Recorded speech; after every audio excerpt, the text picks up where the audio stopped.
ويرزقه من حيث لا يحتسب ومن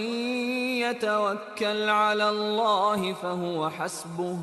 إن الله بالغ أمره قد جعل الله لكل شيء قدرا واللائي يئسن من المحيض من نسائكم إن ارتبتم فعدتهن 3 أشهر واللائي لم يحضن وأولاة الأحمال أجلهن أن يضعن حملهن ومن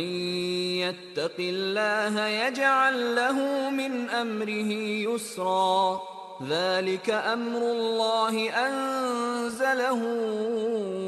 إليكم ومن يتق الله يكفر عنه سيئاته ويعظم له أجرا أسكنوهن من حيث سكنتم من وجدكم ولا تضاروهن لتضيقوا عليهن وإن كن أولات حمل